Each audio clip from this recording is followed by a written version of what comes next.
Hello, my name is Debbie Reynolds. They call me the Data Diva. Today I want to talk about data privacy and a recent slate of different laws that are trying to be enacted in different states as it relates to age verification. So in Texas, there was a law called the Texas App Store Accountability Act. It was supposed to go into effect January 1st, 2026. A judge entered an injunction, meaning that this particular law cannot be fully enacted and put into practice until after this case is finished. So, a couple of things that are happening with this particular case, and a couple of things that are happening as it relates to age verification.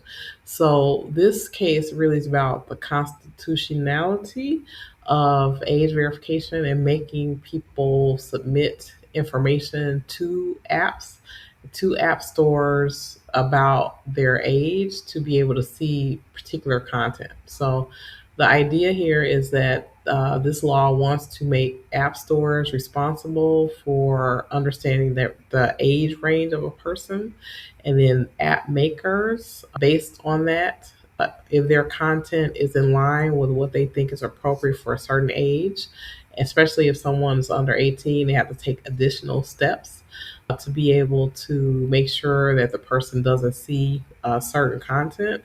But what is happening also with these particular laws, and this is why a lot of pushback is that some of these laws are trying to, or based on the way that companies or apps want to identify people, a lot of them are asking for IDs of people, not children, but adults. So, for example, just imagine certain websites you go to, regardless of your age. Let's say if you're 50, you shouldn't have to enter your ID into a app, right? And so, this is a challenge that's coming up.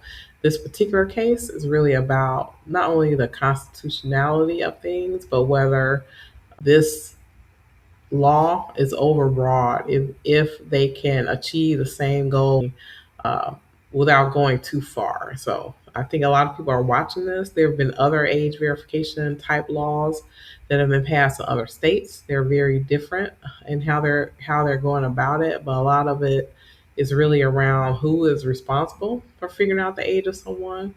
And then for someone who's not in those age groups that are vulnerable, how do you do that verification in a way that doesn't create friction or step on the rights of adults, basically? So it remains to be seen what's going to happen with this particular case. It, as I said, is an injunction now, so it's not actually going into effect. But I think that the ruling in this case will have a lot of impact on other states that are looking to, who either already implemented these types of laws or are looking to do so.